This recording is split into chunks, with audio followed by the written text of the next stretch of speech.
আওয়াজ নিচু করে কথা বলেন। আপনারা যে বিএনপিকে চ্যালেঞ্জ দিচ্ছেন যে ডক্টর শফিক সে সরকার থেকে কিছু নিবে না, তারা সেবক হয়ে বাংলাদেশের সেবা করবে, আর বিএনপি সরকার থেকে নিবে, তারা ক্ষমতায় গেলে সরকারের টাকা পয়সায় চলবে না, সেই প্রতিজ্ঞা করতে বলেন।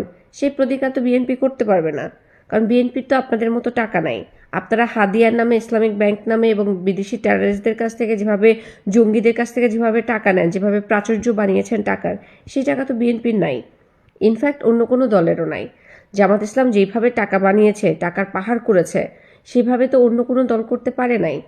আপনাদের কাছে যে টাকাটা আছে, যে পাওয়ারটা নিয়ে আপনারা কথা বলতেছেন, আপনারা পারবেন সরকারের কাছ থেকে টাকা না নিয়ে বাংলাদেশে যা করতেছেন, যে মববাজি করতেছেন, সেগুলি চালাইতে পারবেন।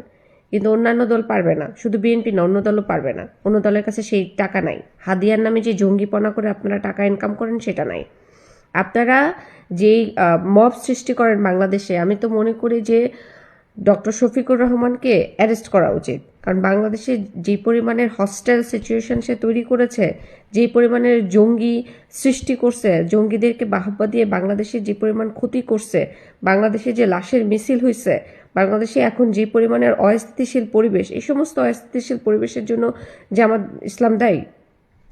সুতরাং জামাতের শফিক সহ জামাতে শাহরিয়ার কবির, তারপরে শিশির মনির এবং যারা আছে জামাত শিবিরের প্রথম সারির যতগুলা নেতা আছে, সবগুলাকে অনির্দিষ্টকালের জন্য কারাগারে রাখা উচিত। এরা বুঝবে এরা সেবক কি জিনিস, সেবকের মানে কি, সেবক বানানটা কেমনে করে, সেবকটা বুঝবে, জনগণের কেমনে সেবা করতে হয় এটা যবে বুঝবে, তবে তাদেরকে জেল থেকে ছাড়া হবে।